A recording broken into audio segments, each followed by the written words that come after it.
Have you ever finally hit a savings milestone that felt impossible just a few months earlier? Like breaking $10,000 sitting in your checking account right now, and you're not really sure what you're supposed to do with it? So it's just kind of sitting there while you try to figure out your next move. Here's something that might shock you. What you do when you hit $10,000 determines whether it's the beginning of building wealth or just a temporary win that evaporates into nothing. Make sure to subscribe to the channel and hit that like button if this information helps you out. Here's what most people get completely wrong about hitting $10,000. It gets spent on a nicer car, some home upgrades, a vacation they convinced themselves they earned, and maybe some other random purchases that seemed justified at the time. 6 months later, they're back to having almost nothing saved, wondering why building wealth feels impossible. The brutal truth is this: most people can't even handle a $1,000 emergency without going into debt. So having $10,000 is basically nothing in terms of real financial security. It's not enough to retire. It's not enough to buy a house in most markets. It's barely enough to cover a few months of expenses if you lost your job. This is why people hit $10,000 in savings and still stay broke, despite reaching this milestone. They've got the money sitting in their checking account because that's where they've been accumulating it. They look at their account balance and it feels amazing to see that 5-figure number. But because it's sitting in their checking account, it doesn't feel separate from their regular spending money. It's all just mixed together.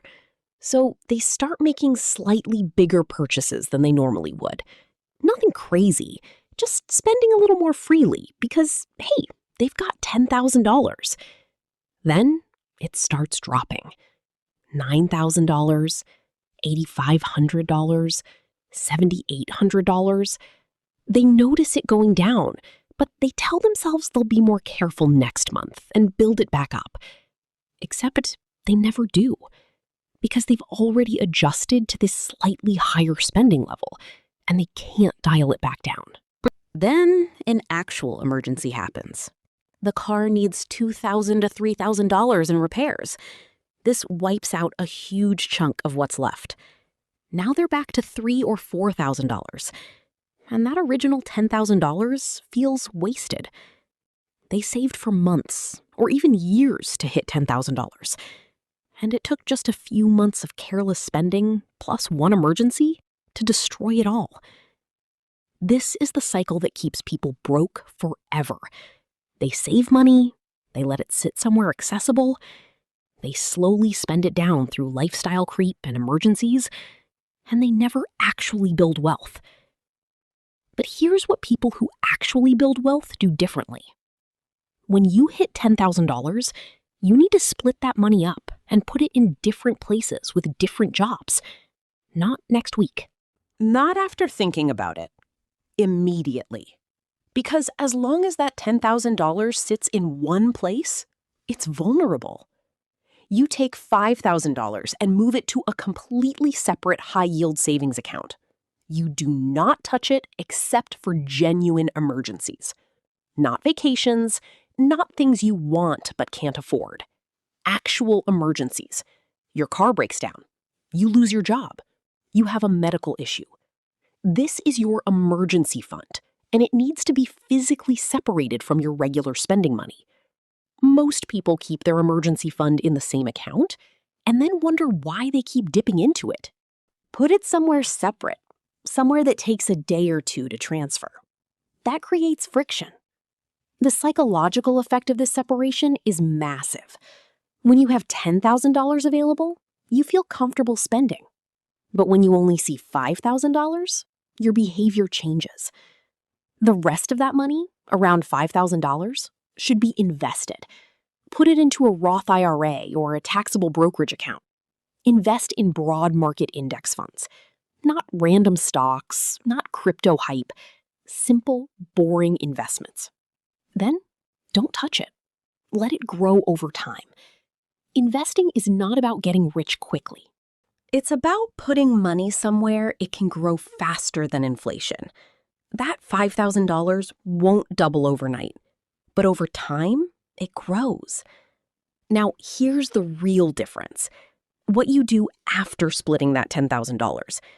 Doing it once is not enough.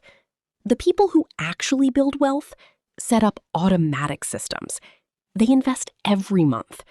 They build their emergency fund gradually. Because motivation fades. Systems don't. Now, let's talk about a common mistake. Using that $10,000 as a down payment too early. House, car, not always wrong, but usually too soon.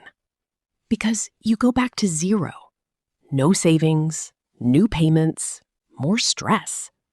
Wealthy people don't rush. They build. 10K to 20K to 30K to 50K plus. Then they buy from strength. Here's the mindset difference. Some people see $10,000 and think what they can buy. Others think what it can become. That difference changes everything. Where you invest matters. A Roth IRA lets your money grow tax-free. Over time, that's huge. Saving and investing are different. Saving equals safety. Investing equals growth. You need both. Some people are scared to invest. What if I need it? But if your emergency fund is set, you're covered. People who stay broke leave money sitting and spend it. People who build wealth take action. If you actually use your $10,000 the right way, you're already ahead of most people. The choice is yours, and you're making it right now, whether you realize it or not.